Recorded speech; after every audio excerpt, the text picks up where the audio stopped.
세계 최초, 방송 최초, 남북 소통 버라이어티. 이제 만나러 갑니다. 네, 반갑습니다.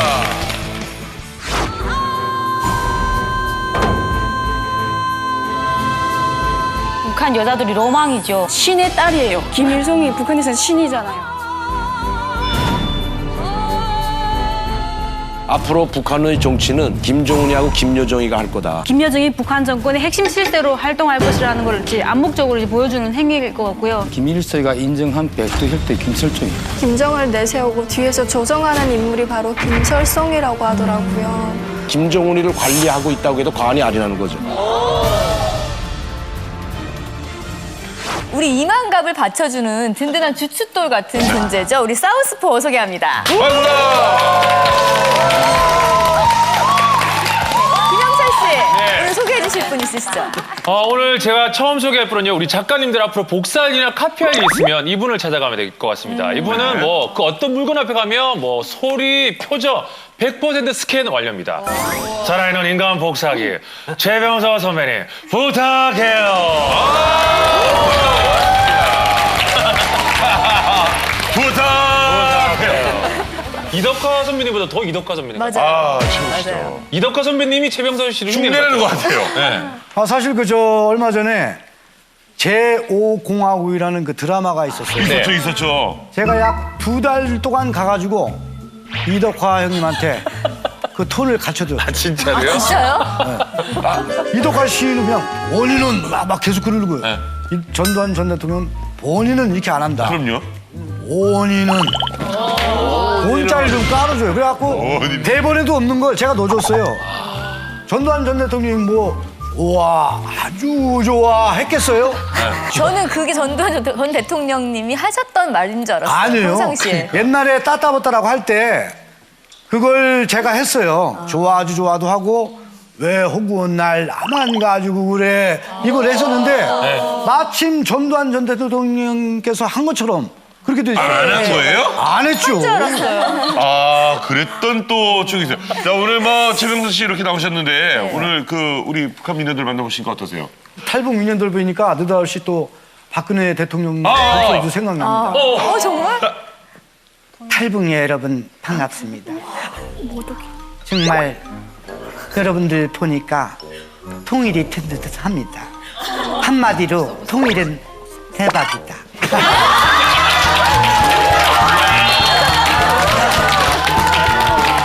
박수 갈채가 나오는데요, 막. 자, 그러면 뭐 우리 정은표 씨. 아, 예. 그동안 제가 뭐 소개를 받는 입장이었는데 이게 소개를 하려고 그러니까 좋아. 네. 좋아. 사실 제가 연기를 하다 보니까 이렇게 다양한 역할을 맡게 됩니다. 그럴 때마다 이제 캐릭터를 이렇게 만드는데 굉장히 애를 먹는데 네. 이분은 옷장에서 이렇게 수많은 외출복을 하나씩 이렇게 하나씩 꺼내 입듯이 캐릭터를 아주 기가 막히게 만드는 분입니다. 고소 앉아만 있어도 분위기를 고소시키는 남자 그리고 아이디어 뱅크 자 개그맨 박성호 씨입니다.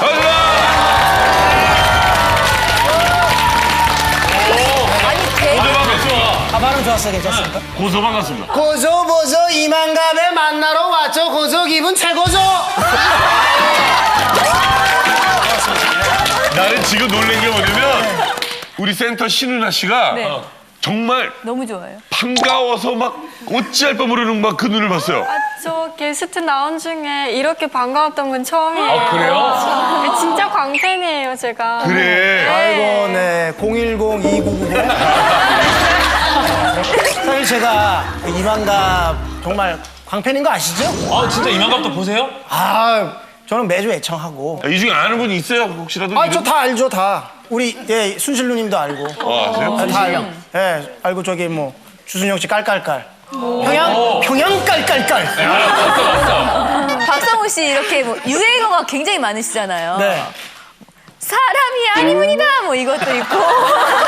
사실 이렇게 분장을 완벽하게 분장을 좀 하고 하면 자신 있게 할 수 있는데. 저도 분장을 안 해서 지금 자신 없어요. 그러니까요. 사람이 아니문이다. 너무 좋았다. 나왔다네, 내가 나왔다네. 남자입니까? 남자 아니문이다. 여자입니까? 여자 아니문이다. 그럼 누굽니까? 사람이 아니문이다. 저기 그런가 하면 우리 선미 씨 지금 한 번도 못 웃었어요. 갸루상 아세요? 갸루상 한국에 와서 봤어요. 근데 저분이라니까 깜짝 놀랐어요. 왜요? 저렇게 멋있는 분인 줄 몰랐어요. 오늘 인기 공일 폭발이에요. 되면 최고다. 자, 그런가 하면 우리 박성호 씨가 탈북자들과 인연이 있습니다. 어떤 인연이 있죠? 아쉽겠지만 제가 결혼을 했잖아요. 네. 정말 아쉽겠지만 네, 결혼을 했는데 제가 결혼식 그 주례 선생님을 우리 장혜성 선생님 아시죠? 네, 장혜성 선생님. 예전에 그 기자 출신. 예. 그래서 그분이 제가 주례를 제가 부탁을 드려서 특별히 그분께 부탁을 드린 이유가 있으신다고.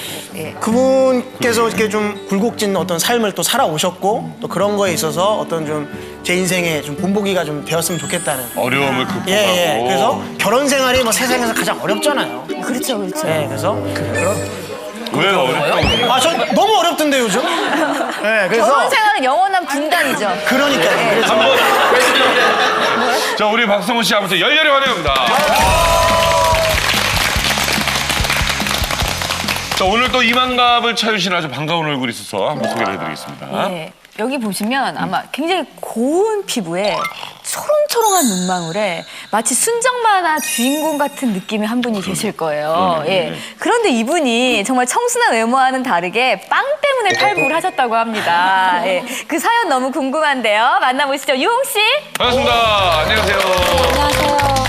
저는 장안도 만포에서 온 유영입니다. 저는 청순하게 생긴 외모와는 달리 자기가 꽃제비 생활을 한동안 했었는데요. 어느 날 아침에 일어났는데 꽃제비들이 제 머리만큼 큰 빵을 먹는 거예요.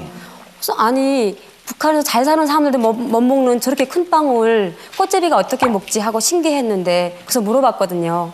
너희들 어디서 이렇게 큰 빵을 났냐고 물어보니까 중국에 가서 가지고 왔다는 거예요.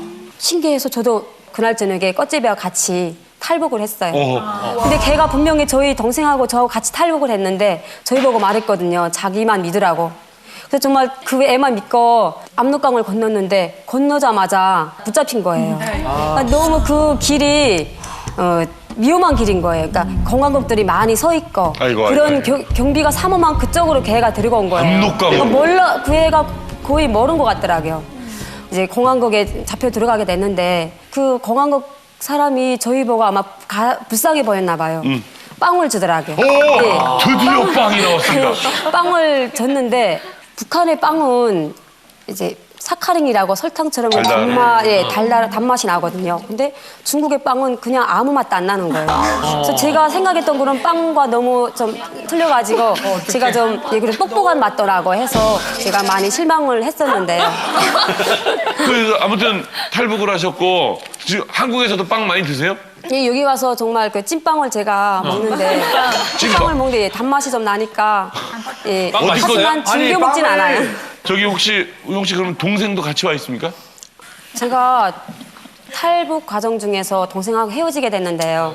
뭐 잡혀간 것도 아니고 둘이서 다니면 너무 위험한 것 같은 거예요. 아, 그런 것도 그래서 있구나. 동생 보고 그때가 정말 지금도 기억나는데 화요일이었거든요. 그래서 먼저 네가 가라. 이제 배부르니까 이제는 먹는 걸 해결하는 것이 아니라 옷이나 뭐 쌀 같은 것도 막 얻고 싶었거든요. 그래서 이틀 후에 목요일 날에 다시 우리가 헤어졌던 곳을 만나자고 해서 헤어졌는데 그게 이제 지금까지 못 만나고 있어요. 몇 년이나 됐어요? 10년이 넘었어요.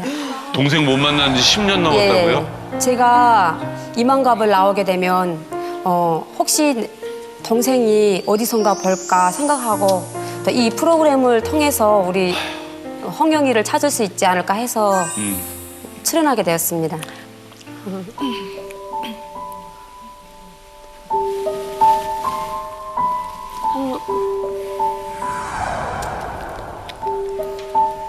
홍영아 안녕. 어디서 잘 지내고 있지? 내가 그때는 너무 어려가지고 언니가 너를 그냥 놔준 것 같아. 지금이라면 안 그랬을 건데 언니가 그래서 이 프로그램에 나왔어. 어딘가에서 이 프로그램을 보고 있다면 언니를 보고 있다면 꼭 연락 주기를 바라고 언니가 네가 만나는 그날까지 정말 열심히 살아서 너하고 만났을 때 부끄럽지 않은 언니가 될 수 있도록 내가 노력할 거고 우리가 그때 헤어졌던 엄마는 찾았어. 지금 엄마하고는 같이 있으니까 너만 만나면 우리 세 식구가 모이니까 꼭 만나기를 바랄게. 자, 희망 놓지 마시고요. 동생도 아마 이렇게 야무진 언니 닮아서 어디선가 잘 살고 있을 겁니다. 우리 유영 씨 환영의 박수 한번. 네.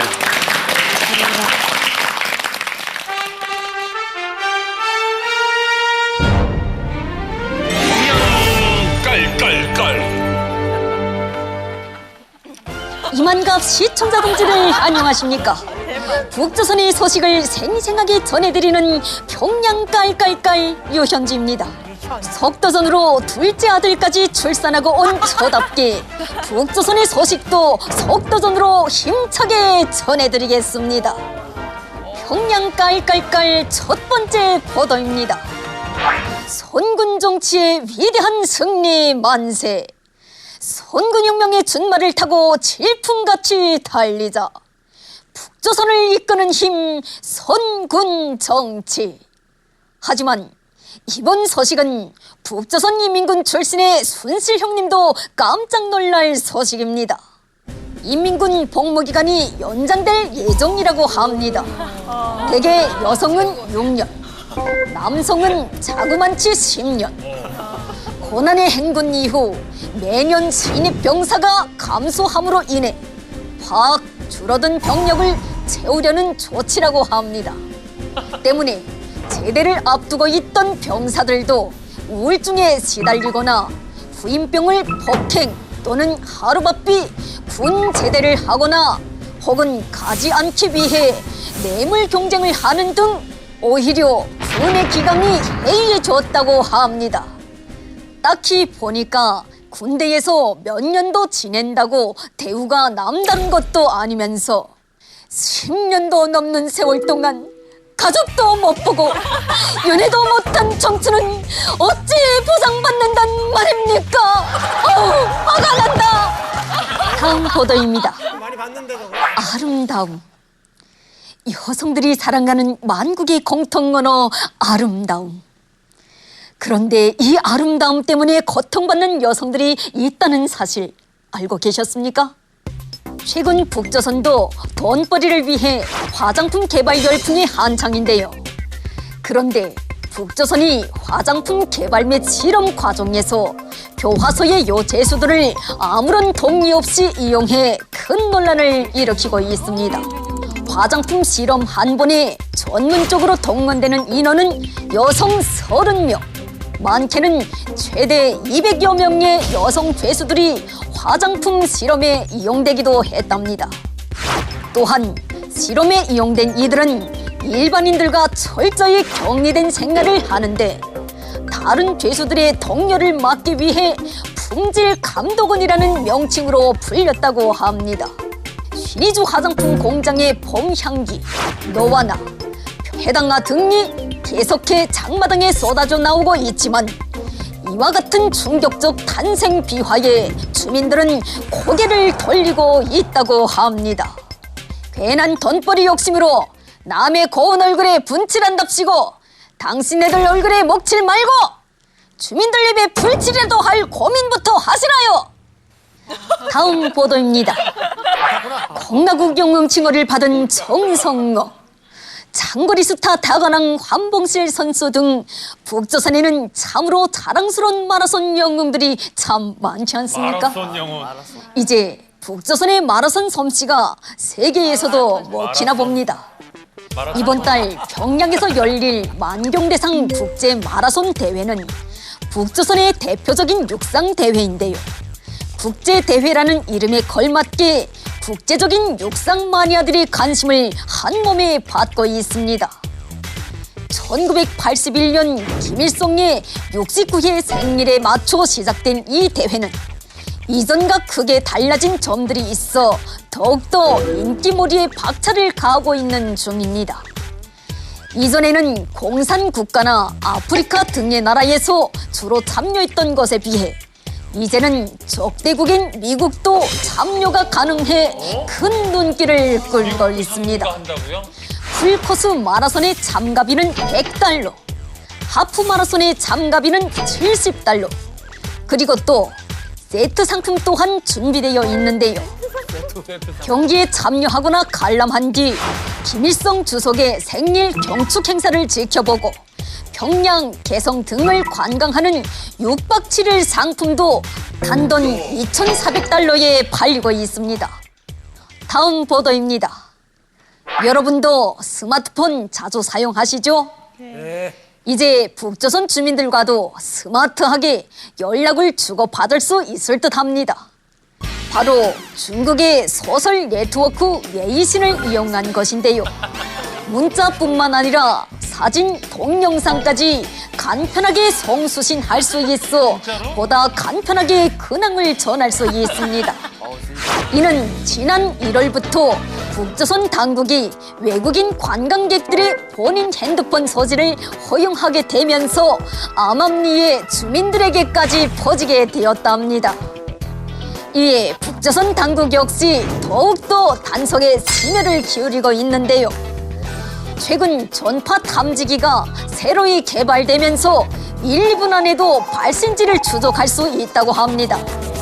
그럼에도 주민들은 단속을 피하기 위해 산에 올라가 문자를 하거나 겨울 외투에 핸드폰을 넣고 자전거를 타고 달리며 전화나 메시지를 보내는 등 자신들만의 방법으로 단속을 피하고 있습니다.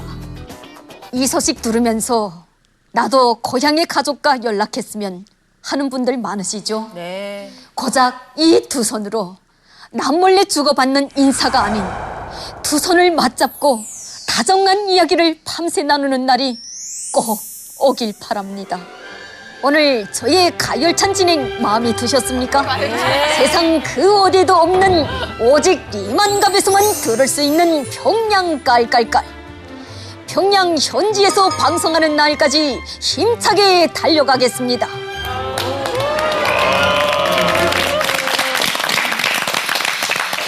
오직 이만갑에서만 들을 수 있는 북한 이야기, 오늘 주제 공개합니다. 북한 로열 패밀리 백두혈통의 여인들. 오늘 주제가 주제인 만큼 특별히 모신 분이 있다고 합니다. 김영철 씨. 북한 당중앙위원회 호위부에 소속돼서 혹독한 훈련을 받으며 무려 11년간 김정일 친위 대원으로 계셨던 분입니다. 이영국 선생님 오셨습니다. 박수 부탁드리겠습니다. 네. 카리스마가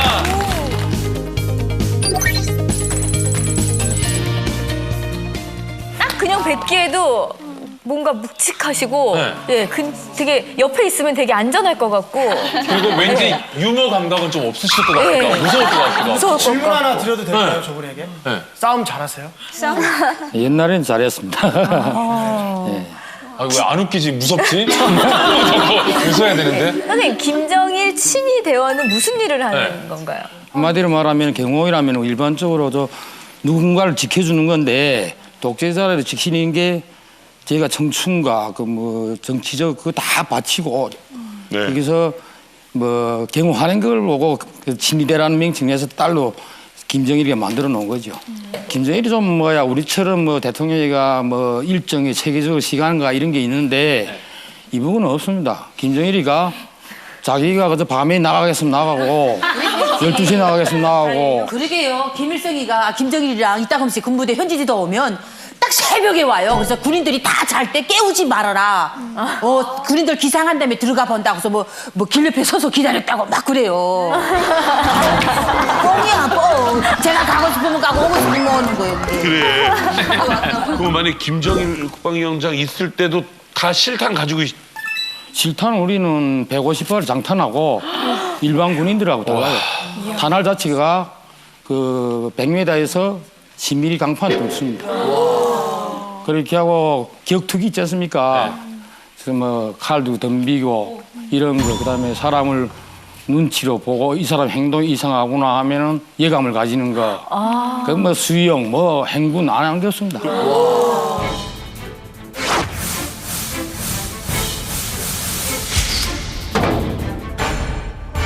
김정일이 옆에서 20년을 같이 봉행을 하면서 정치적인 위험을 이제 부각시키기 위한 북한 정권의 핵심 실세로 날 때부터 나는 이 세상에 나의 최고라. 정문이나 여정은 우리 보고 야야야야 하죠.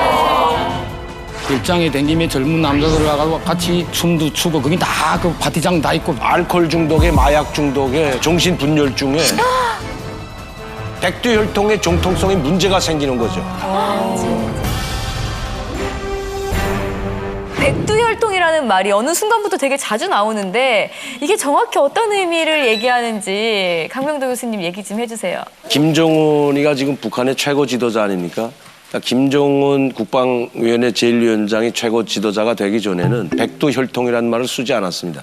근데 김정일이 때도 백두혈통이라는 말을 안 썼거든요. 백두산 줄기라는 말은 썼습니다. 그러니까 김일성을 중심으로 해서 항일 빨치산을 같이 했던 사람들, 그 사람들 백두산 줄기라고 했는데 최근에 와서 백두혈통이라고 강조하는 것은 김일성, 김정일, 김정으로 내려오는 사람들, 이 사람들을 이제 백두혈통이라고 하고, 그럼 왜 백두혈통이라는 말을 붙였을까? 그러니까 김일성이가 백두산에서 항일 빨치산을 했을 뿐만 아니고 김정은의 아버지 김정일이가 백두산에서 태어났기 때문에, 그러니까 김정일의 고향은 백두산이죠. 백두산에 종일봉도 있고 백두산 귀술집이 있거든요. 그걸 만들어 나가가지고 여기서 태어난 김정일의 혈통을 이어받은 김정은, 이걸 백두산 혈통이라고, 백두혈통이라고 이제 지어 부르는 거죠. 네, 김일성의 피를 물려받은 북한 로열 패밀리 백두혈통의 여인들 지금부터 본격적으로 시작해 보겠습니다. 예, 첫 번째 백두혈통 여인 누군지 화면 함께 보시죠. 천방지축 소녀에서 북한 실세로 만사여통 김여정. 예, 요즘에 기사에서 많이 봐요. 약간 우리식 이름이야. 윤여정. 뭐, 맞아요. 또 무슨 여정? 세련된 조여정. 조여정 있고 여정이라는 이름은 되게 세련된 네, 여자 이름 같아요. 예, 이 소개를 오늘 김영철 씨가 준비했습니다. 네.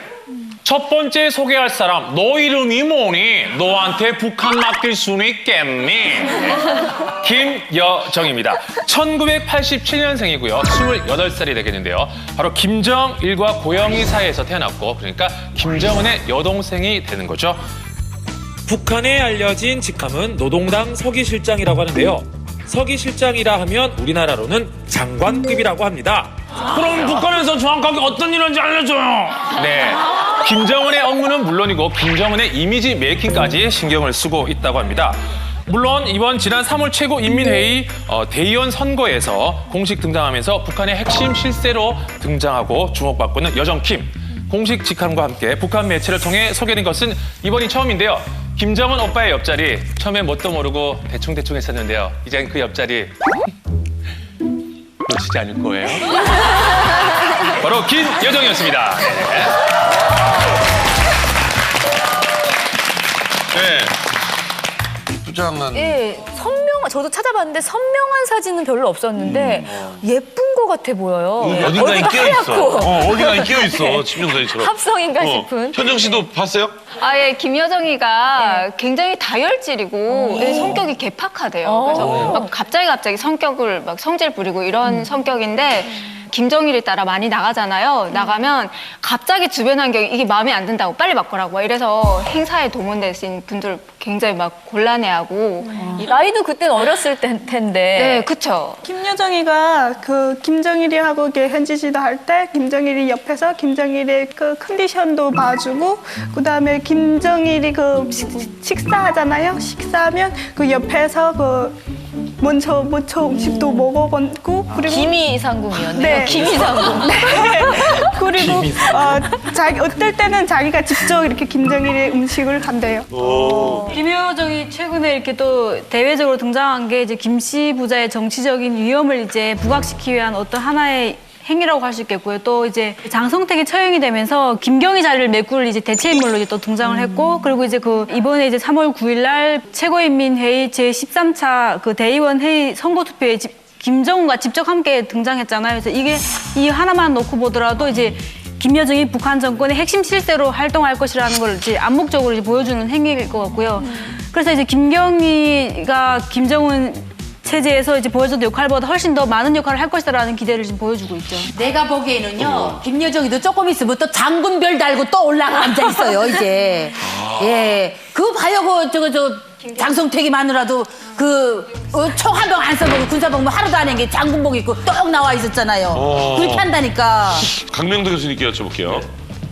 김여정은 어떤 위치에 있는 여자인가요? 제가 김여정이를 알게 된 것은 한 2009년도부터인데요. 제 한 친구가 저한테 말해주기를 앞으로 북한의 정치는 김정은이하고 김여정이가 할 거다. 그리고 동생 김여정이 상당히 똑똑한데 나이는 어리다지만 앞으로 주의 있게 봐라. 이런 이야기를 해가지고 저는 믿질 않았거든요, 사실.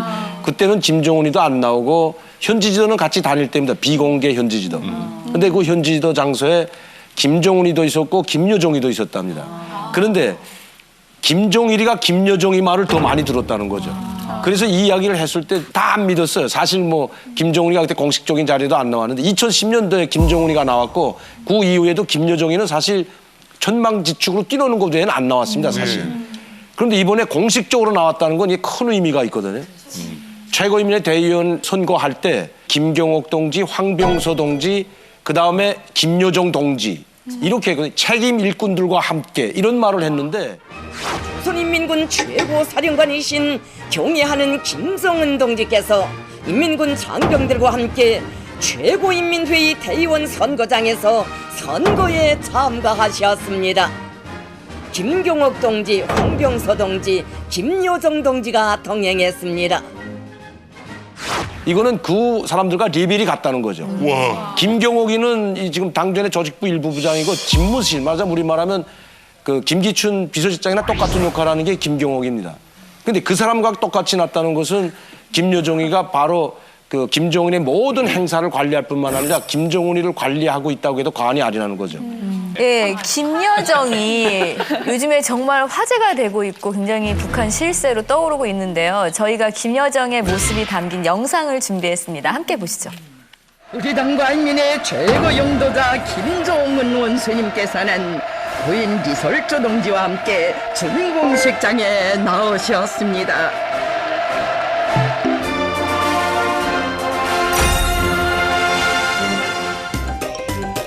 이게 딱하니 되게 뚜렷한 건 없다. 야, 근데 뚜렷한 게 없어서 저도 근데 궁금해요. 김여정이 너무 자유로운 것 같아. 사실 우리가 생각하는 것보다 훨씬 더 자유로운데 사실 그 김정은이 장성택도 죽였잖아. 자기 네. 고모부를. 근데 저 정도면은 굉장히 그 미워할 수도 있을 텐데 맞아요. 자기 여동생을 너무 예뻐하나 봐. 그 보니까. 김정은이가 이제 정권을 잡고 이제 김정은이 친형제 중에 김정철인가 있거든요. 근데 김정철 같은 게 남자이기 때문에 권력상으로 봤을 때 굉장히 견제 대상이 되죠. 그러니까 김정철은 아예 권력 구도에서 배제를 시킨 상황이고 그렇지만 이제 김여정 같은 게 여자잖아요. 그러니까 그럼, 여동생. 김여정은 자기한테 반기를 들기보다 여자이기 때문에 자기한테 훨씬 더 든든한 저격자가 될 수 있기 때문에 김여정을 배제하지 않고 이제 같이 권력으로 이제 같이 쌓아가는 것 같아요. 이 여동생은 뭐라고 못해. 그렇죠. 예. 북한 방송에서 김정은이라든가 김정일이 나오게 되면 어떤 그 정확한 화면, 절제된 화면 이런 것들이 나오는데 아까 그 놀이동산인가 거기서는 뒤에서 막 이렇게 막 했잖아요. 근데 그런 것들을 어떻게 여과 없이 내보낸 게 어떤 이유가 있는 건지 아니면은 그걸 뭐 실수로 그걸 내보낸 건지 저는 그게 좀 궁금해요. 이제 천방지축을 뛰노는 것은 상당히 이제 조심하고 그때는 지금 김정일이가 아니고 김정은 시대 아닙니까? 김정은인 시대에 나와서 이게 잘 잡히진 않아. 체계가 안 잡혀서 그렇습니다. 지금 딱 그 이자구 장면들이 김정은이 올라와서 1년도 채 안 됐을 때 장면들입니다. 그러니까 상당히 그 이제 체계가 안 잡혀 있는 거죠. 그래서 그러는 거지. 만약에 김정일이나 김일성이 때는 체계가 잡혔으면 저렇게 아무리 동생이 이뻐도 저렇게 못하죠. 그렇죠. 또 편집도 하고. 전문가들이 딱 보고 이미지가 그렇죠. 이건 안 좋아진다. 그렇죠. 그런데 그 애들. 또 두 가지를 볼 수 있는데 하나는 뭐냐면 모든 걸 김여정이가 뒤에서 이제 그 김정일이가 죽은 다음에 김정은이를 관리하고 행사 메이킹으로 이제 나섰다면 그렇다면 자기가 이렇게 뒤에서 이렇게 하는 거를 자기가 자르지 않았다는 거예요. 한마디로 말하면. 자기가 주인이다 그죠. 자기가. 이거 모든 걸 다 자기가 하니까. 그러니까 이건 뭐 자르지 마. 이건 그대로 내보내라 하니까 안 내보낸 겁니다. 이거 누가 관리하고 누구의 승인을 받아 내보내는가가 북한에서 상당히 중요한데 그때부터 이미 김여정이가 다 하고 있었다는 거죠. 그러니까 김정일이가 이미 순위를 정해놨습니다. 이미 김정일이가 살아있을 때 김정은이를 후계자로 내세우지 않았습니까? 김정일이가 앞으로 너는 오빠를 도와서 이 나라를 이끌고 가라는 과업을 줬다는 거죠. 왜? 그러니까 김정철이는 현지 지도할 때 한 번도 안 따라다녔는데 김정은이하고 김여정이를 데리고 다녔다는 거 아닙니까? 비공개 현지 지도. 이거는 이미 김정일이도 김여정이 똑똑하니까 김정은이를 보좌할 수 있는 사람은 김여정이다 이렇게 생각했다는 거죠. 김여정을 보면 이렇게 천방지축 이미지하고 또 어떤 전략적 기획가 같은 이렇게 두 가지 이미지가 있거든요. 어느 쪽이 더 진짜? 그러니까 그때는 공식적으로 나오지 않을 때는 천방지축으로 놀았지만 이번에 공식적인 행사장에 보십시오. 숙녀처럼 아주 정중하게 나오지 않습니까? 네. 앞으로는 정중하게 행동할 거라고 저는 봅니다. 그리고 옛날에 리설주가 나와가지고요. 그 개인집을 방문해서 설거지하는 장면이 그렇지, 있었거든요. 그렇지. 그것도 이 여자 김여정이 다 연출한 장면이에요. 그리고 그렇죠. 또 김정은이 또 유의장을 방문해서 놀이기구를 타는 장면이 있었어요. 그것도 역시 김여정이 연출한 장면이라고. 그러니까 엄청 전략가라고 할 수 있는. 그러니까 그렇게 좋은 전략을 줬는데 리설주가 설거지를 소매도 안 걷고 하고 있네요, 이러고. 그죠? 그거는 그래서 리설주가 혼났을 머리가 거야, 아마, 안 좋은. 신우이한테. 그렇죠. 저 이영국 선생님께 좀 여쭤보겠습니다. 저 남매들 스위스에서 공부했다고 그랬는데 그 전에는 어디 살았을까요? 이제 우리말하면 청와대 옆에 이 부분은 본청사라 그래요. 거기 본처는 거기서 살고 간저에서 그리고 처빈 고영이는 저기 능라도 경기장 대동강에 따라 내려가면 능라도 경기장 있어요. 거기에 옛날부터 버드나무 촌이가 있는데 버드나무가 크고 오래된 버드나무 있습니다. 거기에 첩들이 집이 5개 있습니다. 아, 김정은의 어머니. 예. 밖에 나올 수도 없고 서로 첩들끼리 모른다. 누가 어떻게 사는지 담장을 다 11m 높이로 집집마다 다 막았어요. 그리고 김정일이는 지하 벙커를 내서 들어가서 자동문을 열면은 스위치 열면은 문이 열리면 들어가요. 그또 이짝을 들어가면 이짝 집 가고. 그게 왕이네요, 왕. 사극 같아요. 그러니까 후궁들이 서로 얼마나 견제해요. 그렇죠. 막 맨날 싸우고. 그들은 궁궐도 그 안에서 못 나가잖아요. 그러니까 아예 그걸 봉쇄를 딱 해놓고. 그렇죠. 그러네. 이용국 씨 말이 왜 맞냐면 서로 몰라요. 자녀들도 얼굴 저희들끼리 몰라. 그러니까 김종남이가 김종철이 김종훈이를 한 번도 만나본 적이 없잖아. 한 번도 본 적이 없어, 김종남이도.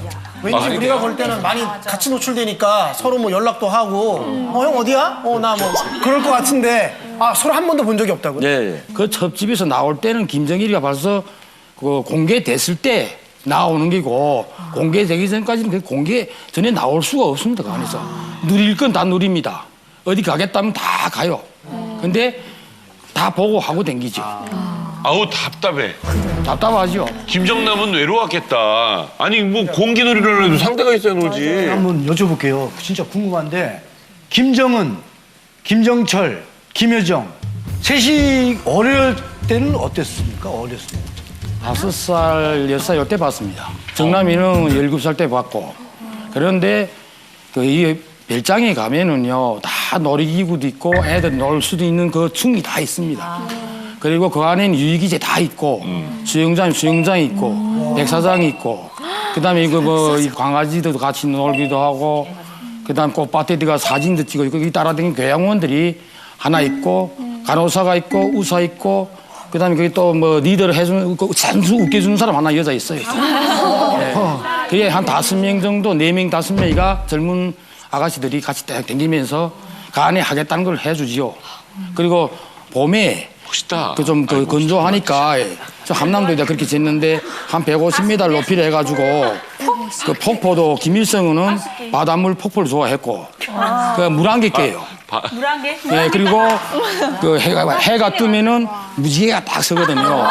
그 위치를 거기다 만들어 놨어요. 아, 무지개 보기 위해서? 예. 무지개가 설 때 사진 찍어주고 그 아닌데 쾌락을 느껴주는 거죠, 결국은. 뭐라고 부르나요? 그 아이들을? 이름을 그냥 막 정은아 부르나요? 이렇게 하세요? 정은아 안녕 이렇게 우리 하나요? 경호원들은 오면은 뭐 이름 못 부르고 예? 그러면 안 됩니다. 예? 이렇게만 말하지만 그 정훈이나 그 여정은 우리 보고 야야야야 하죠. 아니 조선왕조네, 조선왕조. 안 볼 때 이렇게 딱 때리면 어떻게 돼요? 날 때부터 왕윤을 됐잖아요. 날 때부터 나는 이 세상에 나의 최고라 이렇게 나온 거죠, 간에는.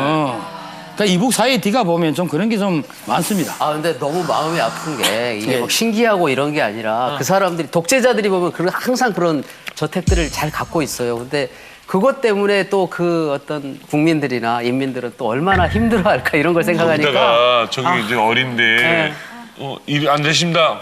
야, 너 똑바로 해. 근데 이거를 정은표 씨는 4시로 겪어보셨잖아요. 마음 아파요. 뒤돌아 있으라. 예. 뒤돌아 있으라. 예.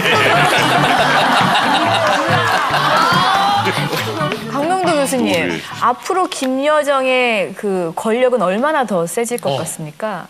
지금 김여정이 하는 행위를 봐서는 김정은이하고 맞먹을 것 같습니다. 왜냐하면 김정일이 만나라고 할 땐 장성택이나 김경일 통하고 비서실을 통화해야 되지만 그러니까 만나기가 힘들지 않습니까? 김정일이는. 그러나 장성택한테 권력이 몰렸던 건 사람들이 장성택이 만나기 쉬워요, 사실은. 똑같은 현상입니다. 김여정이 만나기는 쉽지만 김정은이한테 들어가긴 힘들잖아요. 그러면 김여정이한테 많은 사람들이 몰리게 된다는 거죠. 그러면 권력이 김여정이한테 상당히 많이 쏠릴 수밖에 없다는 겁니다. 야. 우리가 김여정이를 보려면 김경희하고 김정일이 관계를 보면 김여정이하고 김정은이 관계를 너무나 잘 알 수 있어요. 왜냐하면 김경희하고 김정일이는 어머니를 일찍 이어있잖아요. 김종숙이라는 어머니를 일찍 이어있거든요. 그래서 오히려 김종일이는 김경희를 상당히 사랑했습니다. 동정을 많이 해주고 출근하니까 엄마 없는 계모선에서 자라니까 김정은하고 김여정이도 엄마를 일찍 이어있지 않습니까? 김여정이도 엄마를 일찍 이어있어요. 고영이가 일찍 2004년도에 죽었지 않습니까? 이 계모나 또 다른 어떤 이 유모나 이런 사람들이 많은 식모도 있고 보조하는 사람도 많지만은 어머니만은 못하거든요. 그러면 자기 동생 얼마나 추근하게 생각하겠습니까?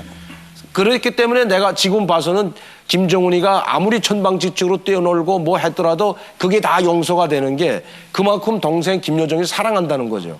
그러니까 일찍이 정치 무대에 내세운 겁니다. 27살 정도에 나왔다면 김경희는 40살이 돼서야 정치 무대에 나왔는데 이건 지금 27살에 나왔다는 건 그만큼 김정은이가 김여정이를 사랑할 뿐만 아니라 내세워주고 있다는 겁니다. 그럴 수도 있겠네요. 예. 북한 로열 패밀리 백두혈통의 여인들 지금 가장 실세라고 볼 수 있는 김여정에 대해서 이야기 나눠보고 있는데요. 다음 여인은 과연 누굴지 궁금합니다. 화면 보여주세요. 김여정의 최대 라이벌 김설송. 마마, 소인이 김설송에 대해서 읊어드리겠습니다. 김설송. 네. 김설송은 1974년 김정일과 김영숙 사이에서 태어났고요. 김정은의 이복 누나, 즉 배다른 누나이옵니다. 네. 김일성 종합대학에서 정치경제학을 전공 후 1990년대 말부터 김정일의 호위 업무와 일정을 관리했는데요. 심지어 김정일에게 올라가는 보고를 모두 점검하는 일까지 담당해 부인인 고영이보다 깊숙이 김정일의 일상을 관여했다는 후문이 옵니다. 그래서 김정일의 후계자로까지 떠올랐던 인물이기도 한데 100% 순수 혈통인 김설송이 아무래도 김정은, 김여정 남매에게는 눈에 가시가 아닐까 하는 생각도 듭니다. 김여정의 최대 라이벌 김설송. 마마, 이제 김설송이 누구인지 아시겠습니까?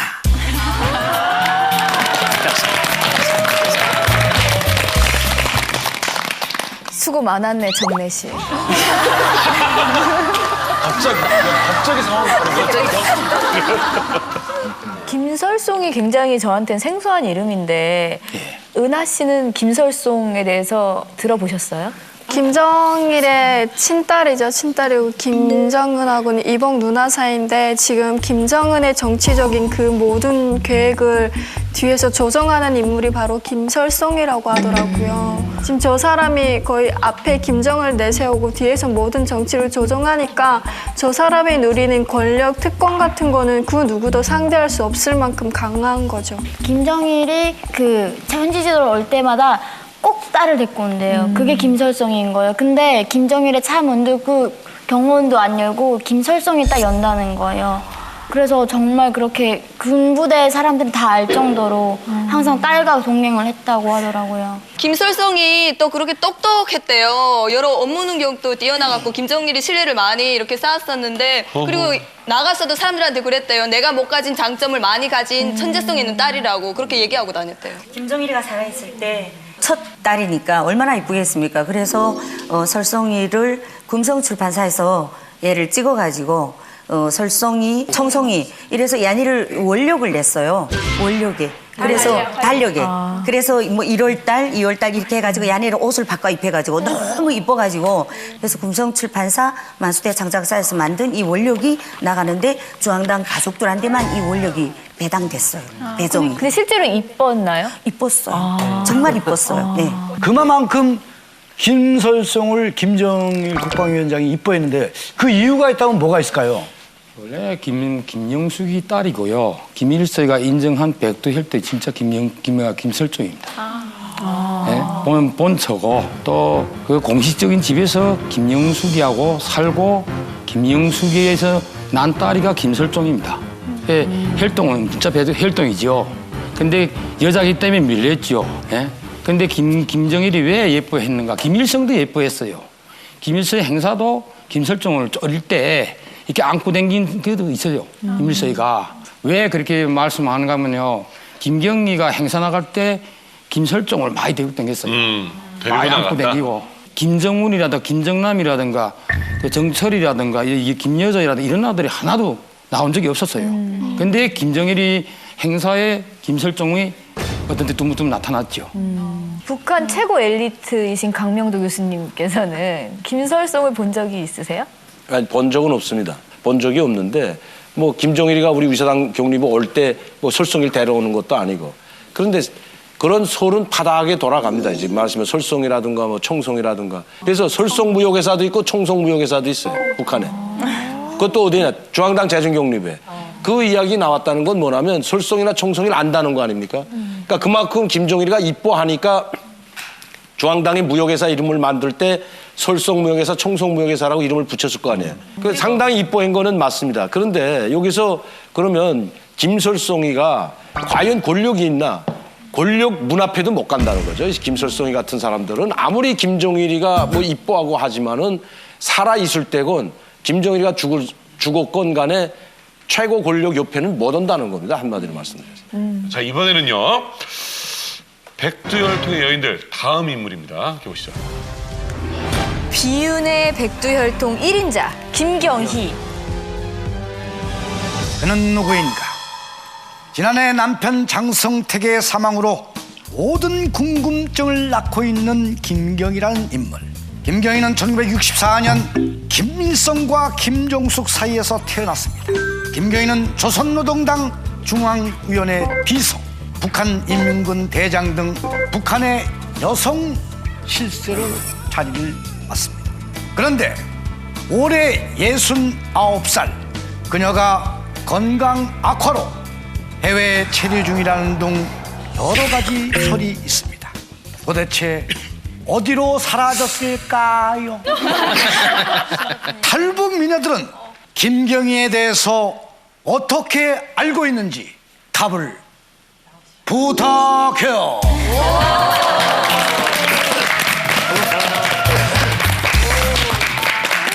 네, 저는 지금 이름도 못 외우겠어요. 아영 씨는 이 딱딱 이름 들으면 아세요? 알죠. 오, 신기하고만. 원래 북한에서도 알았어요? 네, 김경희는 원래 다 대외적으로 권력 활동을 했었기 때문에 대부분 북한 주민들이라면 다 알죠. 이제 김경희 같은 경우엔 북한 여성 최초로 대장 계급을 달았고요. 노동당 제4차 당 대표 회의에서 이제 당중앙위원회 비서로 발탁이 됐고요. 김정일과도 권력 관계에서 되게 굉장히 신뢰를 돈독히 쌓았던 인물로 이제 유명합니다. 근데 이렇게 정치로 이렇게 대우받는 거는 드물지 않나요? 북한은 남자를 높여주고 여자가 이렇게 그런 게 있거든요. 근데 그때 여자들이 무슨 거를 이렇게 막 하면 저 치맛바람 날리면 뭐 어쩌고 하면서 암탉 일면 집안이 망하는데 막 어르신들이 막 욕할 때였어요. 그때 김경희가 딱 드러났는데 근데 감히 말할 수 없었죠. 왜냐면요. 그 신의 딸이에요. 김일성이 북한에서는 신이잖아요. 근데 그 딸이 이렇게 정치를 하니까 그러니까 함부로 손가락질도 못하고 그럼 오히려 여자들에 대한 그 어떤 여권이 좀 올라가는 데는 도움이 됐을 수도 있어요. 근데 도움이 됐다고 볼 수가 있어요. 왜 그러냐면 관리위원장도 여자가 태어났고 무슨 군당 책임비서가 여자도 태어났고 이런 게 나타나기 시작했어요. 맞아요. 여자 입장에서는 멋있다 생각도 했겠어요. 그렇죠. 솔직히 어렸을 때 김경희 존경했던 사람 아유, 있었죠? 거봐, 있었죠, 주현 씨. 네, 저는 부러웠습니다. 왜냐하면 그 당시에는 그럴 수 있지. 네, 우리가 그 호이사령부에서 김일성 앞에서 공연하지 않습니까? 그때는 외국인들이 이렇게 북한을 방문하면 김일성하고 외국인들 공연하는 장소가 우리 호위국 국장이었어요. 국장에서.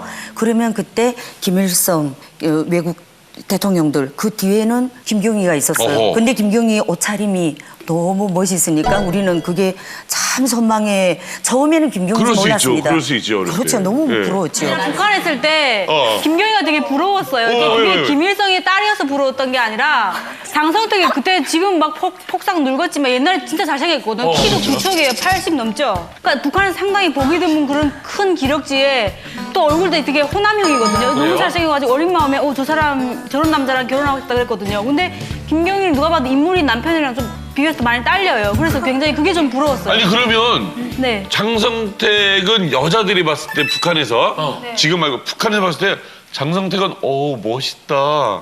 능력 있고 잘생기고 뭐 이런 느낌을 받았었어요? 네. 잘생겼다. 워낙 권력도 있고 돈도 있고 인물도 따르고 하다 보니까 그냥 북한 여자들이 로망이죠. 아 진짜 멋있다 이렇게. 최근 들어서 저는 저희 동네만 그런 소문이 나는 줄 알았는데 제가 이 선미 씨도 물어보니까 장성택이 이상형을 넘어서서 권력을 잡을 사람으로 사람들이 봤어요. 그리고 김경희를 쭉 딱 볼 때 그냥 단순한 김정일의 동생이 아니라 장성택하고 김경희가 이렇게 부부로 인해서 되게 강하게 굳건하게 보였어요. 네, 그러고 김정일도 되게 믿음으로 이렇게 청해하는 부부여서 김정일이 자기 아들보다 이 사람들인데 권력을 물려주지 않을까 하는 그런 생각도 뒤숭숭하게 주민들이 많이 했거든요. 근데 제가 온 이후에도 그랬다고 하더라고요. 좀 다른 얘기인데 이제 네. 장성택이 죽었잖아요. 그날에 엄마랑 아침에 뉴스를 봤어요. 어머니가 마음이 안 좋으셔갖고 하루를 밖에 일도 안 가시는 거예요. TV를 딱 앞에 놓으시더니 안 믿겨진다는 거예요. 너무 이렇게 좋아 어릴 때부터 계속 봐와서 그 이상형이었던 남자가 갔으니까 어머니는 마음이 안 좋아져가지고. 그러니까 북한 여자들은 장성택을 멋있어했구나. 엄청 멋있어. 장성택이가 총살 당한 다음에 고진다 우리도 지금도 야 아까운 사람 죽었어. 아까운 사람이야. 계속 그러니까 좀 서운한 마음은 많이 들었었어요. 그러니까 말도 안 이미지 하시고. 자체가 김경희가 북한 주민들이 볼 때는 정말 최고의 여자잖아요. 근데 그 사람이랑 같이 살면은 그 사람은 또 얼마나 멋있게 보이겠어. 장성택이 바람피잖아요. 그거 다 이 김경희가 잘못해서 한 그렇게 바람을 피우는 거예요. 왜? 왜냐면 완전 장성택 정말 팬클럽이네. 장성택이 그렇게 잘생겼고 정말 잘 나가는 사람이잖아요. 그러니까 그만큼 여자가 따른단 말이에요. 그런데 이 김경희는 인물도 안 좋잖아요. 그냥 이게 배경만 있고 그러면 더 남자를 이게 잡으면 안 된단 말이에요. 남자는 안개랑 같아갖고 잡으려고 하면 탁 빠져나간단 말이에요. 그 남자를 어떻게 잡아야 되는 거야? 그러니까 그냥 내버려둬야 돼요. 내버려두면서 잡지 말고 그냥 나한테 돌아오면 그냥 맞구나 하고 또 막 안 살갑해줘요. 들어오는데 맨날 여자들하고 돌아다니고 무슨 막 별장 가고 이러면 그럼 놔둬요. 그럼 아라 씨 남편이 나중에 다른 여자가 생겼다. 그럼 놔둘 거예요?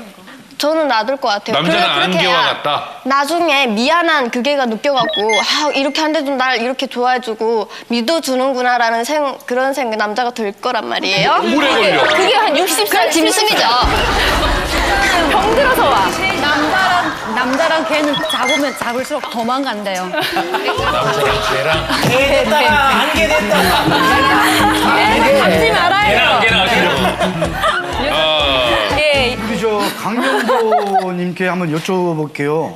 그 뉴스를 보니까 알코올 중독자가 됐다. 또 지금 어디에 있는데 아무도 모른다. 지금 도대체 알코올 드시고 어디에 누워 있는 건지 어디로 갔을까요? 지금 도대체 지금 뉴스도 잘 모르더라고요. 중병이 돼가지고 지금 병원에서 치료받고 있는 걸로 알고 있고요. 현재 알코올 중독에 마약 중독에 뭐 정신분열증에 지금 뭐 그다음에 이제 뇌 고지혈증에 병도 많이 앓고 있어요 실제로. 그게 다 장성택이 때문에 그랬어요. 남편 때문에. 사실 그 80년대 중반 때 북한에서 제13차 세계청년학생 축전이라는 걸 준비하면서 광복거리 건설을 하고 13차 청년학생 축전을 맡은 사람이 바로 장성택입니다. 그때 이제 좀 바람을 많이 피워가지고 김경희가 상당히 이제 그 장성택을 안 좋게 시작했죠. 그때부터. 그리고 89년도 13차 세계 청년학생 축전 끝난 다음부터는 아주 별거 상태로 있었습니다. 별거까지 했어요, 그때는. 제가 그때는 평양에 있을 때인데 저희 집에 좀 자주 와가지고 막 저희 삼촌 어머니한테 와서 야, 술 좀 한 병 달라 해가지고 이제 막 술 먹고 막 그리고 간 다음에 왜 누님은 저렇게 열받아서 왔냐? 왜 가냐? 하니까 큰 남편 때문에 그러지 막 큰일 났다 이런 이야기를 많이 했거든요 실제로. 그런 장면을 한두 번이 아니었거든요 사실은. 그런데 그것 때문에 상당히 김경희하고 다퉜어요 김종일이도. 남편 때문에. 우리 남편이 이렇게 된 건 오빠 책임도 있다 이런 말을 했거든 실제로. 그래가지고 이제 그때부터 벌써 93년도에 10월 달에 스위스 갈 때 병 치료 받으러 갔던 겁니다. 벌써 20년 전에. 네. 아니 그렇게 얼마 전에 네. 그 화면 보니까 근데 지금 뭐 사망설도 있다는데 뭐 그런 얘기는 못 들었어요. 만학씨 이제 백두혈통 중에 뭐 백두혈통을 지금 북한에서 강조하고 있는 이 마당에 아무리 뭐 이제 장성택이하고 사이가 좋았다가 장성택이를 처형하면 뭐 관계가 안 좋을 수 있지 않습니까? 김정은이하고. 그래도 백두혈통 아닙니까? 마지막 남은 진짜 백두혈통은 이 김경희밖에 없거든요. 왜? 김정숙이하고 김일성이 사이에 난 딸이니까. 죽었다면 북한에서 국장으로 반드시 장례를 치릅니다. 그러니까 장례 치르지 않았다는 것은 살아있다고 봐야 되고요. 살아있는 한 이번에 최고인민회 대의원에 김경희 이름이 나온 거는 저는 그 김경희가 맞다는 거죠. 김경희가 아프거나 말거나 사실 무슨 우리나라에 영향이 있거나 아니 상당히 북한에서는 없잖아요. 영향이 있습니다. 왜냐하면 김경희하고 김정은이 불화설이 맞다면 백두혈통의 정통성에 문제가 생기는 거죠. 백두혈통 마지막 혈통인 김경희가 김정은이를 인정 안 한다 하면 백두혈통이 아닌 거죠. 김정은이는. 우리 김영철 씨가 또 준비한 비하인드 스토리요. 지금 뭐 장성택, 김경희 얘기하고 있는데 저도 사실 장성택, 김경희 두 사람 관계밖에 몰랐습니다. 장성택 씨는 뭐 또 다른 뭐 물란한 얘기를 좀 듣긴 했습니다만 그럼 김경희의 숨겨진 남자 얘기 들어보셨어요? 아니요. 못 들어보셨죠? 김경희의 음악 가정 교사였고요. 결국 장성택이 처형을 했다고 합니다. 저는 오늘 하면서 너무 놀랐는데 김경희도 다른 남자가 있었다는 얘기 깜짝 놀랐어요. 지금 못 들어보셨죠? 못 들었죠. 전혀 몰랐죠. 음악 가정 교사도. 들어요. 아니 김경희가 장성택 때문에 스트레스 받아가지고 술을 많이 마셨대요. 그러다가 나중에 알코올 중독이 됐는데 그리고 나서 이제 만수대 예술단에 다니는 남자를 사귀어가지고 그걸 사귀었었는데 나중에 장성택이 그걸 알아버린 거예요. 그래서 그 남자를 죽였어? 잡아가지고 이 죄를 뒤집어 씌워갖고 처형시켰다고 그러더라고요. 그 얘기 하시려고 그러신 거죠? 김영철 씨가. 이 얘기 하려고 했어요. 은희 씨는 들어봤어요 이런 얘기? 네, 저도 들어봤는데 자세히 말씀드리면 그 이름이 박성허시잖아요. 네. 그분은 김성허세요. 아 진짜요? 네, 그러고 바이올린 연주가셨대요. 이 사람이 워낙 바이올린 잘 치셔가지고 그 차이콥스키 국제음악 콩쿠르 영예상까지 받은 수상자고, 네, 그런 유명한 바이올리니스트였는데 이제 그 장성택으로 인해서 어느 날 갑자기 없어진 거죠. 없어진 다음에 그때가 근데 때가 그 심화조 사건으로 해서 장성택이 뭔가 실세를 장악했을 때인데 가장 먼저 집행한 일이 이 사람을 처단하는 일이었다고 해요. 그래서 그때 김경희가 이 사람을 구출하려고 김정일한테 가서 애걸복걸하면서 살려달라고 했는데 이미 사형이 집행돼서 안 됐고 네, 그로 인해서 뭐 별거가 시작됐다 뭐 이런 소문이 있긴 있어요. 성우한테는 또 좋아하는 여자가 있었대요. 그 누구한테? 여자가 평양음악무용대학의 그 피아노 교수인데요. 아, 저 남자가? 네, 있었다고? 이진이라는 여자가 있었는데 이 남자랑 계속 좋아하는데 만나지 못하니까 그리면서 살다가 나중에 그 이 사람이 사형되고 나서는 그 사람의 영혼마저 사랑하겠다는 말을 하고 평생 혼자로 살았다고 하더라고요. 그 여자가. 저분이가 별장에 김경희 행사할 때만 저분이 딱 불러드려요. 그럼 그 스튜디오에서 계속 바이올 타고 한쪽에서는 피아노 치고 그래요. 잘생긴. 아니 저 김성호 바이올리니스트는 만수대에 있었다는 바이올리니스트 유명했어요. 공연도 많이 나왔습니다. 만수대에 있었다는 배우였습니다. 이거 이제 바이올리니스트였고 만수대에 있었다는 당연히 갑니다. 별장에. 잘생겼어요. 키도 좀 뭐 보통 키가 되고 잘생겼는데 80년대 중반에 없어져 버렸어요. 저 사람. 아니 그러면 궁금한 게 김경희랑 김성호 저 사람이 김경희가 일방적으로 좋아했는지 아니면 서로 좋아했는지. 쌍방이 좋아했는지. 서로 좋아할 수는 없는 위치 아닙니까 저기. 아니 그런다고 해서 그러면 예를 들어서 그 김성호 입장에서는 나는 그냥 열심히 막 하고 있는데 갑자기 누가 나 좋아했다고 해가지고 나 죽이면 나 억울하잖아요. 그치. 근데 저 친구가 없어진 다음에 오늘 숙청당한 게 아니고 김정은이나 김정철이를 위한 개인 교사로 들어갔다고 했거든요. 저는 그렇게 알고 있었는데 이제 보니까 숙청됐다고 하는. 네. 이영국 선생님은 친이 되시니까 옆에서 보시잖아요. 만약에 뭐 김정일이나 김일성이나 뭐 이렇게 바람 피는 것도 다 보시나요? 제가 보게 된 김일성 때는 바람 쏘는 건 못 봤어요. 뭐 그런 거 생각도 못했고. 네. 그런데 김정일 때는 우리가 그 첩들이 그 부인들이 1부인, 2부인 이렇게 말합시다. 그렇게 나왔는데 그분들이 그 생활을 보면서 우리가 많이 느낀 게 있고, 그다음에 김경희도 별장에 댕기며 젊은 남자들하고 같이 뭐 춤도 추고 거기 다 그 파티장 다 있고 다 있어요. 근데 장성택은 별장도 없어요. 호텔이나 그런 데가 놀지요. 그리고 김경희는 별장마다 김정일이 별장이 14개가 있는데 14개 중에서 1개 층이 다 있어요. 매층. 장성택도 가서 쓰면 되는 거 아니야? 장성택이 별장 자체는 못 들어옵니다. 남편인데도요? 김영일이도 못 들어옵니다. 그러나 김경희만이 유지하는 거죠. 아니, 그러니까 김경희가 들어간다고? 남편 문제 가지고 뭐 이렇게 머리 아플 게 없어요. 거기 오면은 젊은 요리사들 다 있어요. 예? 남자입니다. 또 김경희 따라다니는 요리사는. 쌤이네. 그러니까 제가 할 거 다 하고 스트레스 다 푸는 거죠. 술을 많이 마시고. 원래부터 술 많이 마셔. 김정일이 술 마셔서 업무를 못 보면은 김경희가 봐주고, 김경희가 술 마시면 김정일이 봐주고 이런 식으로. 김경희도 바람을 핀 거네요. 김경희도 피우죠. 그런 생각을 안 하는 거죠. 그러니까 장성택이라는 건 처음에 젊었을 때는 이렇게 좋았는데 그 관계에서 많이 멀어지면서 남남이 된 거죠. 그러니까 절대적인 권력을 가지고 우리 일반 사람하고는 좀 다르게 생각해야 된다고 봅니다. 이건 무슨 사극 같다가 막장 드라마 같다가 또 무슨 애지 흔한 러브스토리 같다가 막 이러네요. 자, 이번에 정은표 씨가 또 준비했죠. 그 장성택과 그 김경희 사이에 보면 딸이 하나 있어요. 근데 사진이 없습니다. 근데 그 딸이 프랑스 유학 시절에 그 보디가드를 사랑을 했대요. 그래가지고 사랑을 했는데 가족들이 그걸 반대를 하니까 자살했다는 얘기를 제가 얼핏 들은 것 같은데 그게 사실인가요? 근데 북한에서는 남자 때문에 자살했다. 저는 한 번도 들어본 적이 없어요. 우리 아마 남자 때문에 여기 자살할 사람 손들라면 안 할 것 같아, 난 솔직히 말해서. 야, 여기 있는 사람. 아니, 그리고 뭐 자살이, 김경희를 신뢰를 들면 장성택하고 살갔다고 해서 못 살게 하니까 장성택을 원산에 쫓아버리잖아요. 그러니까 계속 찾아다니지 않았습니까? 자살 안 합니다, 그래도. 영원히 못 산다고 해도 김경희가 자살했겠냐. 이걸 생각해보면 알 수가 있죠.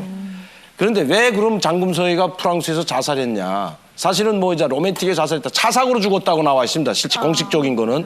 그런데 이제 그게 차사고가 아니고 자살이다 했는데 만약에 자살했다면 장금성이는 친딸이 아니에요. 김경희하고 장성택이. 그게 오도한 딸인데 김경희가 왜 스트레스를 많이 받았냐면 입양했다고 했지만은 믿질 않는 거죠. 장성택이가 딴 데서 아기를 낳아가지고 데려왔다. 이래서 스트레스를 계속 받은 거죠. 그러니까 그걸 알게 되고 장금성이가 자살했다면 그래서 자살할 수는 있다는 거죠. 외국에 나가가지고. 아, 이게 친딸이 아니구나. 네, 아니에요. 제가 알고 있는 거는 이건 가족들로는 압니다, 이게. 장성택이하고 김경희 관계는 저희가 계속 눈으로 봐왔기 때문에 너무 잘 알아요. 김정일 경호원이셨던 이영국 선생님께서는 장금송을 실제로 본 적이 있으시죠? 예, 그 함남도 그 70여 초대소에 가서 한번 본 적이 있는데요. 5살, 4살 요 정도고 하얀 이렇게 그 스리트 뭐 여자들이 입는 그 치마 뭐 이름 잘 모르겠어요. 그런 거 입고 양말을 이렇게 해서 꽃을 이렇게 단 거 하얀 신발을 입고 나비 단 거 신고 나왔는데 애가 이렇게 머리를 이렇게 양쪽으로 이렇게 깎았어요.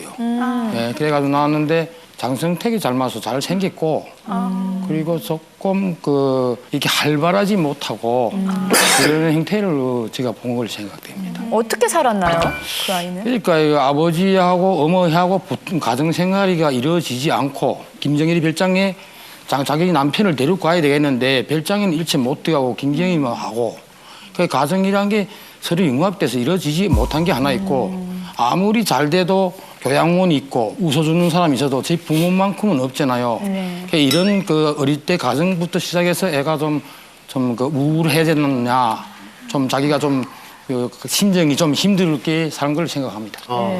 지금까지 백두혈통의 그 여인들에 대해서 계속 얘기를 나눠봤는데요. 이제 또 여인하면 궁금한 게 있잖아요. 백두혈통 며느리들. 예. 너무너무 궁금합니다. 예. 화면 보시죠. 김정일의 마지막 여자 김옥. 성혜림, 김영숙, 고영희, 고조새끼라.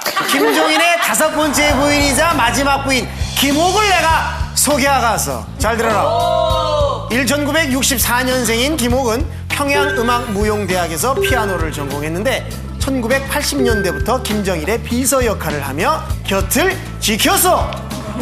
그리고 고영이가 사망한 이후 이 에미나이가 고서 김정일의 부인으로 고서 올라가서 고서 이후 김정일의 모든 일정을 함께할 정도로 김정일의 신임을 받았는데 김정은이 정권을 잡은 이후부터 고조 모습을 드러내지 않아 김옥의 거취에 대해 많은 의문점을 고조 남기고 있어.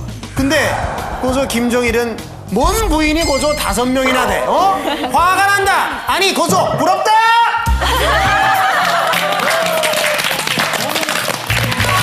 이런 건 잘해. 김정일의 마지막 여자 김옥. 나 처음 들어본다. 나도 처음 들어봤어. 저도요. 저도 처음 들어. 김옥은 그 김정일 부인 중에 최초로 김정일 훈장을 받은 인물이고요. 2004년에 고영희가 이제 사망하자 공적이라 아닌지만 어쨌든 김정일 부인으로 역할을 했었고요. 그리고 2006년에 김정일이가 이제 중국을 방문할 때 그 국방위 과장 그 공식 직함을 달고 김정일을 이제 수행비서로 같이 이제 동반을 했었고, 그러니까 김정일 그 외교 행사에 공식적으로 참여한 부인 중에 최초라고 할 수 있겠죠. 김정일 최초 부인이죠. 아니 근데요, 저 김옥이가 김정일보다 무려 22살이나 어리대요. 네. 근데 김옥이가 진짜 김정일이 옆에서 20년을 같이 비서로 동행을 하면서 일을 했는데 외부에 알려지지 않았었거든요. 그래서 심지어 어떤 설화가 있냐면 그 미국에 갔을 때 북한 방문단을 다 같이 갔어요. 근데 이 김옥이가 여행 가방을 막 들고 갔는데 이게 끼었어요. 그래서 그걸 막 들고 가야 되는데 끼었으니까 막 우중충 할 거 아니에요. 근데 북한 그 같이 가신 분들이 그거를 도와줘야 되는데 김옥에 대해서 잘 알지 못하다 보니까 그냥 놔둔 거예요. 그래서 외부에서 봤을 때 아, 이 여자는 중요하지 않은 인물이구나 이렇게 착각할 정도로 네, 2000년대부터 얼굴이 막 알려지고 그랬죠. 야, 솔직히 이쁘다. 이쁘다. 약간 신문아 씨 닮았어. 심은아. 유진 선생님 어머니.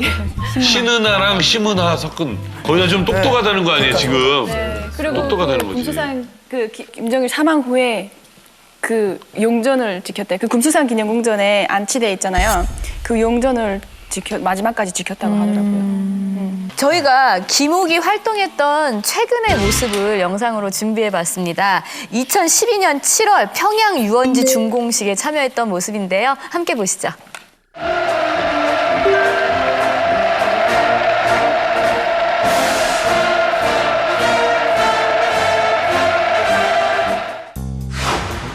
맞아요? 양장 입었네. 머리도 좀 폈어요, 살짝. 원래 그 중앙당의 본청사에 김옥이하고 둘이가 마지막 80년도 교환수를 교체했어요.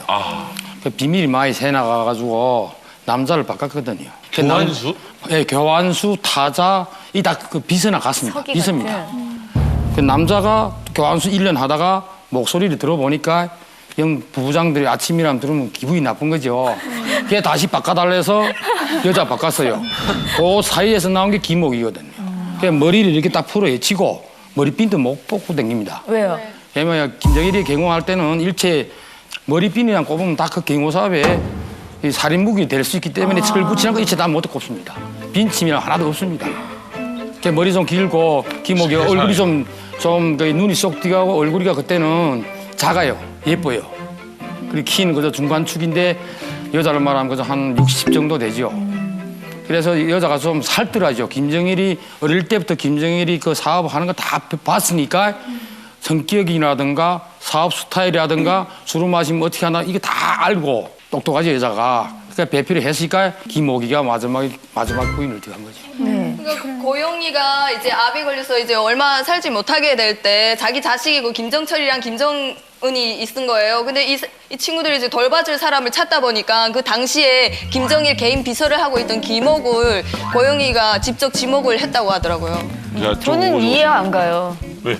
자기 남편하고 바람핀 여자인데 내가 죽게 생겼어. 내가 죽는데 이것도 정말 드라마야. 죽기도 싫을 것 같은데 너무 화가 나서. 실제로 뭐 회의 같은 거 하거나 뭐 파티 같은 거 하면은 고영희가 없잖아요. 그러면 고영희 자리에 김옥이 앉아 있었고, 그리고 또 김정일이 혼자 외롭게 있으면 고영희가 그 여자를 김옥을 들여보내서 즐겁게 해줘라 뭐 이러기도 했다고 하더라고요.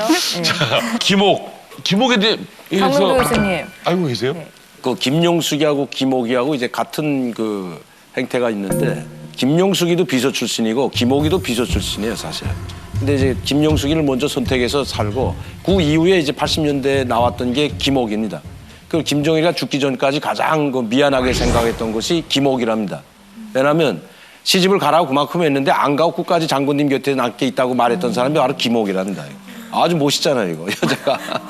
그러니까 부담 없이 외국에도 부인으로 데리고 간 게 아니고 비서로서 데리고 갔던 거죠. 아니 후진타오를 만나는데 내연의 여인을 데려갔다면 이게 말이 맞냐고요, 이게. 그래서 김정일이가 상당히 이걸 믿고 있었다는 건 맞고요. 그리고 고영이가 뭐 부탁했다고는 저는 뭐 듣질 못했습니다만 그런 관계는 또 아니었다고 봐요. 왜냐하면 고영이가 죽게 되면 김종철이나 김정은이나 김여정이를 돌봐줄 사람들은 가뚝 됩니다. 그 뭐 비서가 아니라도. 그렇지. 예, 고영이 또 친척도 있을 테고. 고영숙이라고 또 있지 않았습니까? 사실 뭐 유학도 데리고 가고 했지만 물론 고영숙이는 또 이제 뭐 동생한테 맡기지. 유학 갔다가 돌아오라길 때 종철이랑 종우랑 다 보내고 자기는 미국에 망명을 했어요, 사실은. 네, 고영숙이는 지금 미국에 살고 있습니다. 김정은이 탈북자 가족이라 그러잖아요. 고영숙이 탈북했으니까 김정은도 탈북자 가족이에요. 서문에는 뭐야? 성형 가고서 보호받은 미국에서 지금 그 망명해 살고 있고 그래서 우리가 다 그럴 때 김정은도 자기도 탈북자 가족이면서 우리한테 뭐라 해. 이건 너무 쇼킹인데? 예, 정말 잘했습니다. 알면 알수록 남자들보다 여자들의 세계가 정말 더 치열하고 전투적인 것 같은데요. 백두혈통 며느리 하면 딱 떠오르는 사람이 있습니다. 바로 리설주인데요. 저희가요, 이 스튜디오에 리설주를 모셨습니다. 만나보시죠. 네, 북한의 최고의 신데렐라 하면 바로 리설주죠. 네. 정말 1989년생이고요. 아직 젊습니다. 함경북도 청진 출신인데요. 김정은의 아내로 모든 행보에 대해서 전 세계에 관심을 갖고 있는 분입니다. 사실 그중에서 많은 관심 중에서도 리설주의 헤어스타일 그리고 액세서리 등에서 그녀의 사치품에 대해서 논란이 많이 일어나고 있는데요. 먼저 보십시오, 여러분. 목걸이 한번 보십시오. 이게 T사 목걸이라고 되어 있는데요. 이게 무려 500만 원 상당입니다. 그리고 모든 여자들의 로망인 C사의 옷을 이제 즐겨 입는다고 하는데요. 이 옷이 얇은 가디건 하나가 여러분 200만 원이라고 합니다. 그리고 공식 석상에 늘 들고 다니는 요 가방 보십시오. 요거 조그마한 가방 있죠. 요게 C사의 이 백이 북한 1년치 봉급에 해당되는 180만 원 상당의 가격이라고 합니다. 정말 대단하지 않습니까? 그런데 이런 이설주의 사치품을 책임지고 있는 것이 바로 북한 내에 있다고 하는데요. 자, 어딘지 화면 한번 보여주시기 바라겠습니다. 비밀기간 888에서 사치품 공급받는 리설주. 비밀기간 888이라는 곳이 있나 봐요. 여러분 들어보셨어요?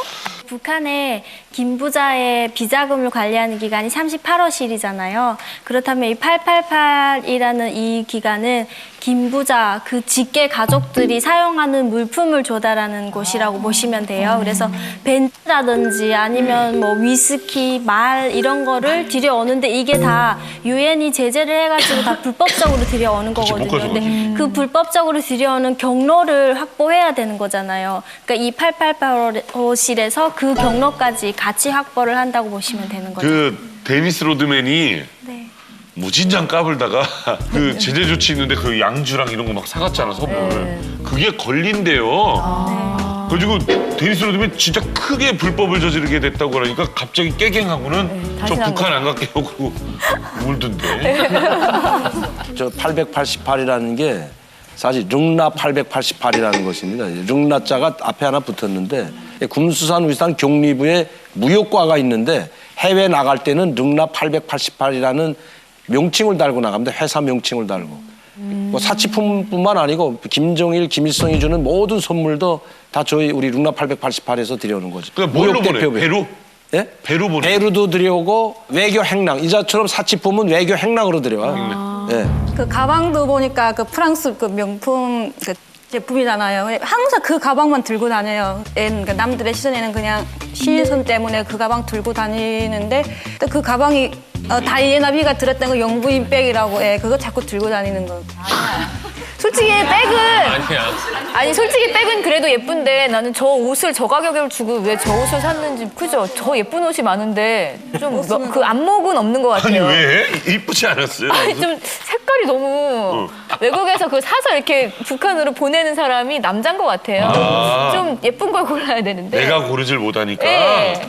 좀 예쁘지 않은 것 중요한 같아요. 거는 그 이혈주가 들고 나온 저 크리스탄 가방 같은 경우에는 이제 북한 근로자의 1년치 연봉에 해당하는 금액이라는 거죠. 그리고 이제 김정은과 그렇지. 커플 시계도 뭐 굉장히 유명한 명품이고 저거 말고도 뭐 이제 그 샤넬백이라든가 굉장한 고가의 명품들을 많이 소장하고 있다고 하더라고요. 그렇지. 이혈주가. 그리고 리설주도 리설주지만 그 주에 딸 주에도 만만치 않대요. 얼마 전에는 유럽에서 들여온 그 분유 명품을 이렇게 먹였잖아요. 근데 또 그 유모차도 1,000만 원이 넘는 유모차를 또 선물을 했다고. 1,000만 원이 넘는 유모차가 있나? 한 300짜리 정도는 저도 봤는데. 봤어요. 300. 솔직히 저 이설주가 지금 머리에서 끝에까지 다 브랜드잖아요. 근데 북한 사람들은 저게 브랜드고 저건 어떻게 들어오고 어떤 그런 루트를 잘 몰라요. 그렇지. 그냥 평범하게 다 이렇게 내세운 줄로 알지 그게 브랜드 가치가 얼마고 그걸 전혀 몰라요. 저게 다 인민들의 노동의 예, 그거잖아요. 이거는 방비 바치고 뭐 한 거 다 당장 갖고 만들었겠죠. 근데 이설주가 옷 입고 나온 자체가 왜 화려하지 못하냐면 북한에는 사회주의 생활 양식에 맞는 옷을 입고 뭐 이렇게 생활하는 것이 기본화되어 있어요. 근데 인민들은 다 끼진 거 입고 막 안 됐는데 자기네만 또 예쁘게 입으면 또 인민들이 또 보는 시선은 또 안 좋잖아요. 근데 비싸긴 비싼데 조금 그 디자인이 북한식으로 좀 이렇게 양복을 만들었겠죠. 그리고 북한에서 볼 때는 저게 진짜 숨도 못 쉴 정도로 딱 벌어지는 가격이에요. 왜냐면요, 그렇죠. 한국 돈 2만 원이면 북한 사람 한 달 식량이에요. 근데 저게 2만, 아까 막 몇백만 원씩 됐는데 북한에서 볼 때는 진짜 굉장히 고가. 근데 여기서 한 가지 포인트가 있는 게 북한 일반 주민들은 저게 명품백인지도 조차도 모르고 북한 주민들 입장에서 실용성이 없어요. 왜냐면 이게 손바닥만한 가방에 통강내 한 킬로도 못 넣거든요. 아 이건 현실적인 얘기예요. 왜냐면 맞아요. 북한 주민들 입장에서는 저 딸 가방이 뭐 촌쪽알 이게 중요한 게 아니에요. 왜냐면 어떻게 하면 강내를 더 많이 담아서 메울 수 있는 튼튼한 배낭이 더 중요한 거지 저게 그렇게 와닿지가 않을 거예요, 사실은. 근데 장마당에 나가도 배낭이 크면 클수록 비싸요. 그렇지. 그다음에 엄마들이 그 배낭도 또 뜯어서 자기 치마를 뜯어가지고 그렇지. 배낭을 넓혀서 완전히 사람보다 배낭이 더 커요. 그렇게 메고 다니거든요. 이영구 선생님 또 보신 것 중에 좀 기억나는 거. 운동 신발이라든가 이런 거는요 하루 신고 그 신발을 뺍니다. 왜 빼는가 하면은 신발을 새 거 신는 게 아니고 냄새 난다고 뺍니다. 다시 신는 법이 없고 빼서 거기를 관리하고 기계 돌리고 그런 분들인데 다 무상을 주죠. 그분들이 다 신죠. 그럼 김정일 신발 받은 사람은 근데 거기 신발이 하도 많으니까 어느 게 김정일이 신던 신발인지 모르죠. 아, 얘기하면 안 똑같은 되는구나, 백신이고, 그것도. 예. 또 옷이 옷에 그 천은 들여옵니다. 근데 이북에서 그 사람들이 기호에 맞게 브랜드 똑같이 만듭니다.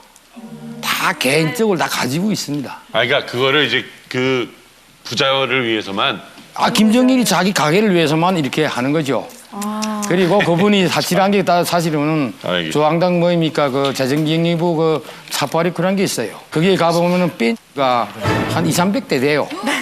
거기가 선물 줄 것도 있고 본인이 탈 것도 있고 방탄사고 자기 자녀만 타재도 한 50대는 남아 나갈 거예요. 이게 뭔 재미로 타겠어 이제. 근데 너무 할게 없는 거야. 사실한 게 미국이 나쁘다 하지만은 미국 차를 타고 다닙니다. 아까 가지고 다 지금 방탄사도 있고 그 김경희도 많이 타고 김경희는 벤츠도 한 대가 우리가 말하면 몇 억이 아닙니다. 한 10억, 20억 이런 정도 됩니다. 폭발해도 살아남을 수 있게 그게 한 대면 아닙니다. 똑같은 차가 한 번에 댕기면 5대, 6대가 같이 댕겨야 돼요.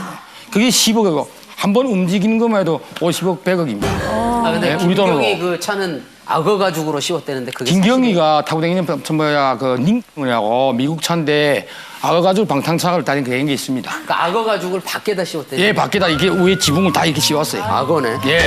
다 가지니까 심심한 거야. 근데 미국에서 어떻게 들어왔는지는 모르겠지만 사실 들어와서 그 호화한 생활을 하지요. 별장이나 한번 봤으면 좋겠다. 아니 그럼 제가 한 가지 더 말할 거는요. 진짜 궁금해. 별장이라면요. 사실 그렇습니다. 우리 대한민국 분들은 김일성이 김정일이 만들어놓은 별장 한 20개 되거든요. 거기에 동해부터 서해를 해서 내륙을 압록강도망해서 서해까지 한 바퀴 돕니다. 이거 관광 코스를 잡으면은요 세계 대박입니다. 네? 별장이 우리 7층, 8층 이렇게 되는데요. 2개 층을 하나 봐야 돼요. 직경을 생각하면 8km입니다. 배도 탈 수 있고 수영도 할 수 있고 봄, 여름, 가을, 겨울 한 바퀴 도는 겁니다.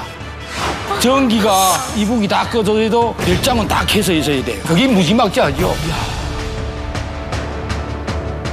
김일성이 김정일이 만들어놓은 별장 한 20개 되거든요. 그게 동해부터 서해를 해서 내륙을 압록강도망해서 서해까지 한 바퀴 돕니다.